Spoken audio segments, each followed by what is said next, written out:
अमीर और गरीब बेटी के लिए माँ लाई नए साल का गिफ्ट। रोशनी, रोशनी मेरी बच्ची, ये तू ही है? कितनी प्यारी लग रही है। अरे नहीं, ये कहाँ से आ गई? अरे ये आप क्या बोल रही हैं शाखा जी? मैं कब से आपकी बेटी बन गई? होश में तो हैं आप? रोशनी, ये तू क्या क्या बोल रही है बेटा? मैं तेरी माँ हूँ। ये आप क्या बोले जा रही हैं?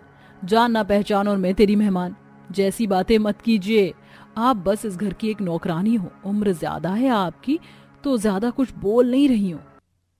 बेटा तू मुझे भूल गई क्या? मैं तेरी माँ ही हूँ। देख, मैं तो यहाँ तुझे ये नए साल का तोहफा देने आई थी। अगर इन रईसों के सामने तुझे इस गरीब को अपनी माँ कहने में शर्म आ रही है तो कोई बात नहीं, तू ये तोहफा रख ले, मैं यहाँ से चली जाऊंगी। शाखा अपनी बेटी को काफी यकीन दिला रही थी, लेकिन वो अमीर लड़की तो बस उसे एक नौकरानी बोल रही थी। क्या वो दोनों सच में माँ बेटी थी या फिर ये शाखा की कोई चाल थी? और अगर वो माँ बेटी थी तो रोशनी मान क्यों नहीं रही थी? ये तो कहानी को पीछे से जानने के बाद ही पता चलेगा। ये देखो शाखा जी, ये वाला सूट मंगवाया था मैंने लुधियाने से। पता है इसकी कढ़ाई का एक ही मोती बड़ा महंगा है। नया साल आने वाला है ना, तो सोचा अपनी बेटी को बढ़िया सा ही तोहफा दे दूं। सच में बहुत ही ज्यादा अच्छा है, रंग से लेकर एक एक चीज सुंदर है। शाखा जी, तुम्हारी भी तो दोनों ही बेटियों की शादी हो चुकी, तुम क्या दे रही हो उन्हें इस नए साल? अपनी पड़ोसन को ऐसे बोलते ही बेचारी शाखा का मुंह बंद हो गया। लगता है कि तुम कुछ नहीं देने वाली अपनी बेटियों को। अरे नहीं नहीं, ऐसा तो कुछ भी नहीं, मैं दूंगी ना, दूंगी अपनी बेटियों को भी नए साल के तोहफे। शाखा ऐसा बोलकर अपनी पड़ोसन के पास से उठ गई। शाखा की 2 बेटियां थी जिनकी अब शादी हो चुकी थी। शाखा अकेले ही रहती थी और एक छोटे से खेत के आसरे से अपना गुजारा चलाती थी। नया साल शुरू होने वाला था, ऐसे में शाखा का भी मन था कि वो भी अपनी बेटियों को कुछ दे। इसीलिए उसने एक योजना बनाई। मैं खेत से जो 2-4 सब्जी बेचकर खर्च चलाती हूँ, अब मुझे उसी में बचत करनी होगी। नए साल में अभी 15 दिन बाकी हैं, तो उस 15 दिन की बचत से मैं उनका गिफ्ट ले आऊंगी। शाखा ने जैसा बोला वैसा ही किया। वो खेत में ज्यादा मेहनत करती और कम खाती पीती थी, लेकिन उसकी ये तरकीब काम नहीं कर पाई। एक हफ्ते ऐसा करने पर जब उसने अपने पास देखा तो बस 50 रुपए ही बच पाए। अरे नहीं, मेरे पास तो बस यही पैसे जुड़ पाए, ऐसे काम नहीं बनेगा। 1 हफ्ते बाद नया साल है, अब तो लगता है कि मुझे अलग से कोई काम करना पड़ेगा। शाखा बेचारी ने ऐसे बोलकर अपनी बेटियों के नए साल के गिफ्ट के लिए बाहर काम ढूंढा और उसे एक ढाबे में गंदे बर्तन और टेबल वगैरह साफ करने का काम मिल गया। राम, बड़ी सर्दी है। हिम्मत रख शाखा, इसी काम से तू अपनी बेटियों के लिए नए साल का तोहफा लेकर जाएगी। शाखा बेचारी ने ऐसे ही अपने दिल को समझाते हुए काम किया और वो दिन भी आ गया जब नया साल आया। नए साल पर उसे 1 हफ्ते के काम के 500 रुपए मिले। शाखा उन्हें लेकर खुश हो गई और अपनी बेटियों के लिए उन्हीं पैसों में से एक सर्दी की कार्डिगन खरीद ली। यह कार्डिगन ज्यादा महंगी तो नहीं है, लेकिन जितना मेरे बस में था मैंने किया। मुझे उम्मीद है कि मेरी बेटियों को अपनी माँ का ये तोहफा जरूर पसंद आएगा। शाखा ऐसे बोलकर अपनी बेटियों के घर की राह निकल गई। उस गरीब माँ के तन पर खुद कोई ठीक सी जर्सी या कार्डिगन नहीं था, लेकिन उसने अपनी बेटियों को देने के लिए मेहनत की। शाखा पैदल ही अपनी बेटियों के घर जा रही थी और चलते चलते वो अपनी बड़ी बेटी के घर पहुंच गई।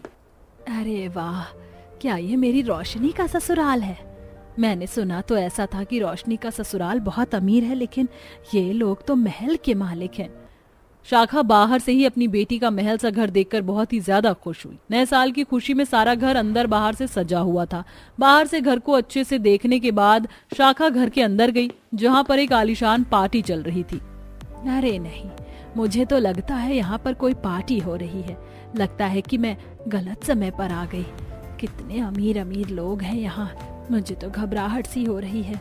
पता नहीं मेरी बेटी कहाँ होगी। शाखा ऐसे बोलकर भीड़ के बीच में से उचक उचक कर अपनी बेटी रोशनी को देखने लगी कि तभी सर पर ताज रखे सबसे ज्यादा सुंदर कपड़ों में अमीर औरतों के बीच उसे रोशनी दिखाई दी। अपनी बेटी को देखकर शाखा में हिम्मत आ गई और वो उसके पास गई। रोशनी, रोशनी मेरी बच्ची, ये तू ही है? कितनी प्यारी लग रही है। अरे नहीं, ये कहाँ से आ गई? अरे आप क्या बोल रही हैं शाखा जी? मैं कब से आपकी बेटी बन गई? होश में तो हैं आप? रोशनी, ये तू क्या क्या बोल रही है बेटा? मैं तेरी माँ हूँ। ये आप क्या बोले जा रही हैं? जानना पहचान और मैं तेरी मेहमान जैसी बातें मत कीजिए। आप बस इस घर की एक नौकरानी हो। उम्र ज्यादा है आपकी तो ज्यादा कुछ बोल नहीं रही हूँ। बेटा, तू मुझे भूल गई क्या? मैं तेरी माँ ही हूँ। देख, मैं यहाँ तुझे ये नए साल का तोहफा देने आई थी। अगर इन रईसों के सामने तुझे इस गरीब को अपनी माँ कहने में शर्म आ रही है तो कोई बात नहीं, तू ये तोहफा रख ले, मैं यहाँ से चली जाऊंगी। शाखा के ऐसे बोलने पर रोशनी ने उसके हाथों से तो वो कार्डिगन ले लिया। वैसे तो रोशनी शाखा की ही बेटी थी, लेकिन वो उसे मेहमानों के बीच अपनी माँ कहने में शर्मिंदगी महसूस कर रही थी। जैसे ही रोशनी ने अपनी माँ का लाया हुआ तोहफा हाथ में लिया तो शाखा मुस्कुराई, लेकिन उसी सेकंड में कुछ ऐसा हुआ कि उसकी सारी हंसी गुम हो गई। रोशनी ने अपनी माँ की खून पसीने से कमाई हुई कार्डिगन को हाथ में लेकर जोर से जमीन में दे मारा। ये सस्ती सी कार्डिगन देकर क्या साबित करना चाहती हो? और पहली बात, यहाँ खड़े सभी मेहमानों से मैं बोलना चाहती हूँ कि ये गरीब औरत मेरी माँ नहीं है। इस घर की बस एक नौकरानी है। शायद उम्र की वजह से याददाश्त कच्ची हो गई है इनकी। अब मेरे मेहमानों के सामने से मेरा और अपना और तमाशा मत बनवाइए। ये अपना तोहफा उठाइए और जाइए यहाँ से। रोशनी की बात सुनकर शाखा के मानो सीने पर पत्थर सा पड़ा। वो बेचारी सांस दबाकर उसके महल से निकल गई और फिर आंखों में आंसू लिए वो अपनी छोटी बेटी के घर पहुंची। उसकी दूसरी बेटी का ब्याह बस एक गरीब से ससुराल में ही हुआ था। नमस्ते समधन जी। कौन आया? अरे माँ, आप? सीता, मेरी बच्ची तो कैसी है? शाखा को देखकर सीता जल्दी से उठकर आई और उसके गले लग गई। पता है माँ, आज मुझे आपकी बहुत याद आ रही थी। अच्छा किया जो आप आ गई। तेरी याद आ रही थी इसीलिए तो आई। अच्छा ये ले, नया साल मुबारक हो। तेरे लिए नए साल का तोहफा लाई हूँ। माँ, इस गिफ्ट की क्या जरूरत थी? आप बेवजह परेशान हुई। अरे वाह माँ, ये तो बहुत सुंदर लग रही है। देखिए सासू माँ, अच्छी है ना? अच्छी नहीं, बहुत ज्यादा अच्छी है। समधन जी, क्यों बेवजह का कष्ट किया? आप आ गई, यही सबसे अच्छा तोहफा है हमारे लिए तो। माँ, अब आप और सासू माँ साथ बैठ जाइए, मैं अभी आपके लिए गर्मा गर्म चाय लेकर आती हूँ। सीता ने अपनी सास और माँ के लिए चूल्हे की कड़क आंच पर चाय बनाई। सर्दी बहुत ज्यादा थी, ऐसे में कंबल में बैठकर उन्होंने चाय पी और एक अच्छे नए साल की कल्पना भी की।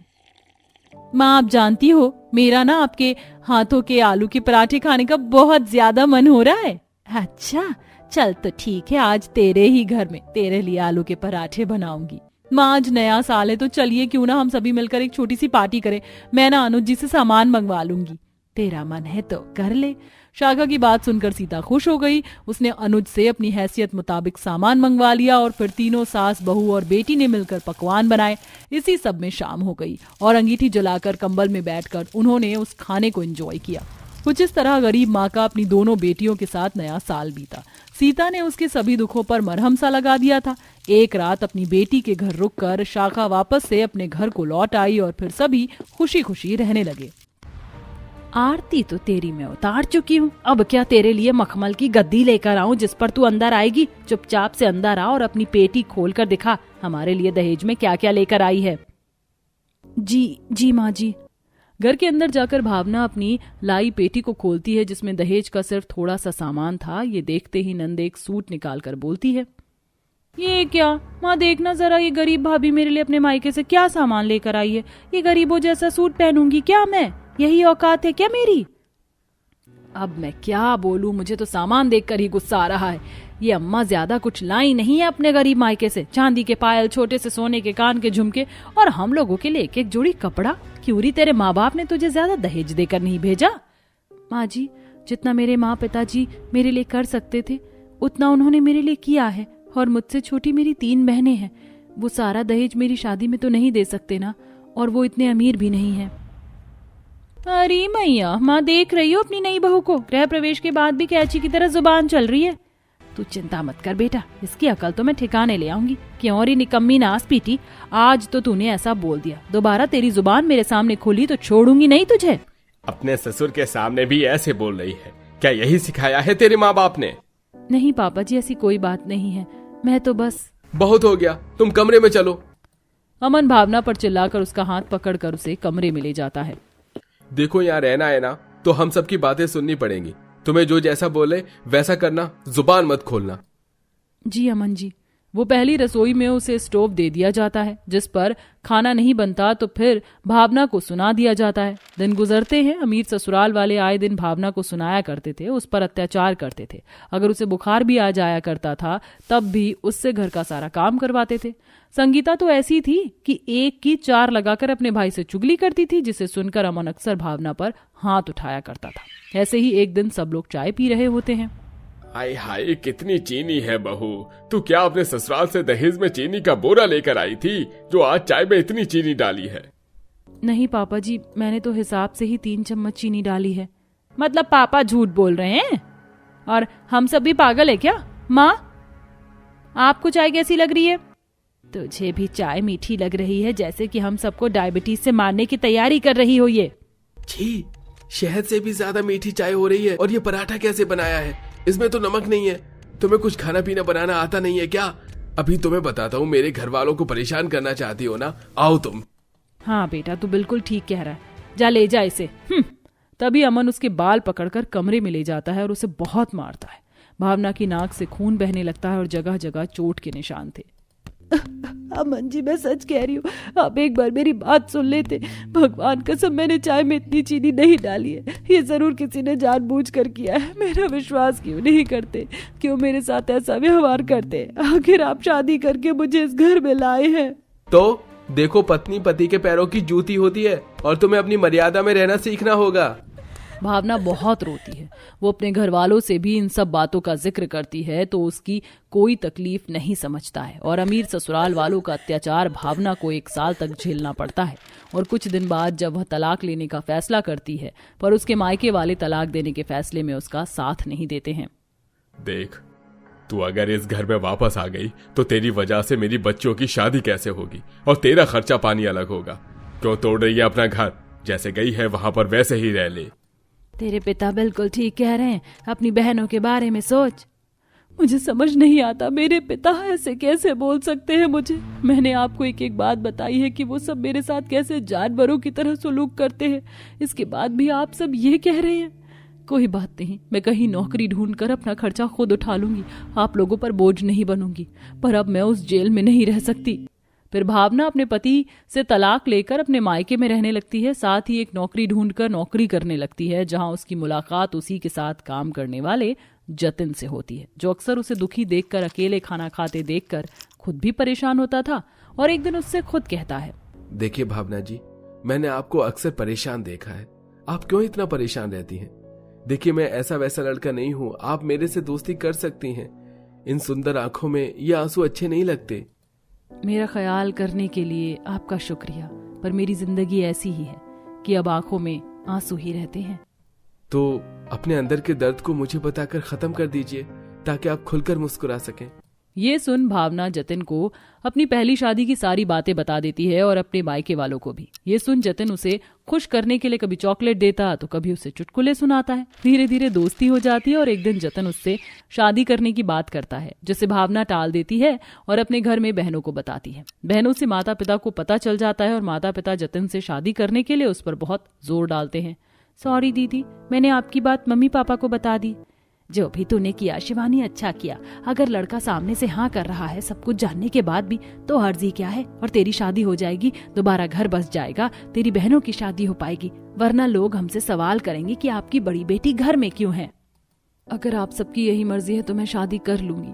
भावना जतिन से कोर्ट मैरिज करके अपने गरीब ससुराल में जाती है तो घर के सभी लोग बड़े प्यार और फूलों के साथ उसका स्वागत करते हैं। देखो देखो सब देखो, मेरी बहू आ गई। जुग जुग जियो बहू, सदा सुहागन रहो, बहुत प्यारी लग रही हो। कहीं इन्होंने मुझसे दहेज मांग लिया तो मैं पहले ही बता देती हूँ। माँ जी माफ कीजिएगा, मैं अपने साथ कोई दहेज लेकर नहीं आई हूँ। कोई बात नहीं बेटा, हमें तुझसे कोई दहेज नहीं चाहिए। तो हमारी जिंदगी में आ गई, यही हमारे लिए काफी है। हाँ बहू, हम तेरी मुंह दिखाई के लिए अभी तुझे ये चांदी की पायल दे रहे हैं। माफ करना बहू, इससे ज्यादा नहीं था हमारे पास। पापा जी, आपने मुझे ये दे दिया तो मैं समझ लूंगी कि आप सबने मुझे आशीर्वाद दे दिया। और भाभी देखिए मैंने आपके लिए क्या तोहफा बनाया है, बहुत प्यारा सा सूट बनाया है अपने हाथों से खास आपके लिए। अरे वाह, ये तो बहुत सुंदर है। सूट देखते ही भावना की आंखों में आंसू आ जाते हैं। उसे अपने अमीर ससुराल की बदतमीजियां याद आ जाती हैं। एक मेरा वो ससुराल था जहां मुझे बात बात पर आए दिन बेइज्जत किया गया और मेरे लिए दहेज को भी नकार दिया गया। और यहाँ जहां मैं कुछ लेकर नहीं आई हूँ वहां सब मुझे प्यार कर रहे हैं और प्यार से मेरी ननद ने मुझे सूट भी दिया। भगवान जी, मुझे इतना अच्छा ससुराल देने के लिए आपका बहुत बहुत शुक्रिया। अरे भाभी, आप किस सोच में डूब गई हैं? कुछ नहीं, वो बस ऐसे ही। अब कितनी देर खड़ी रहोगी, चलो आराम कर लो। फिर बहू बेटे आराम करने चले जाते हैं। अगले दिन बहू की पहली रसोई होती है जहां वह सबके लिए खाना बनाने चूल्हे पर जा रही होती है कि सास और नंद रोक लेती हैं। अरे अरे भाभी, आपको ये मिट्टी का चूल्हा जलाना नहीं आता होगा ना? आप बस कढ़ाई के अंदर अपने हाथ से सूजी चीनी डाल दीजिए, बाकी काम हम कर लेंगे।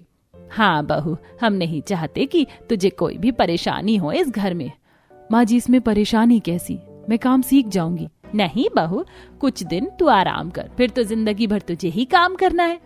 वहीं भावना कढ़ाई के अंदर हलवा बनाने का सामान डाल देती है जिसे सास और नंद बनाते हैं और वह भावना को ज्यादा काम भी नहीं करने देते थे। उसका बहुत ख्याल रखते थे।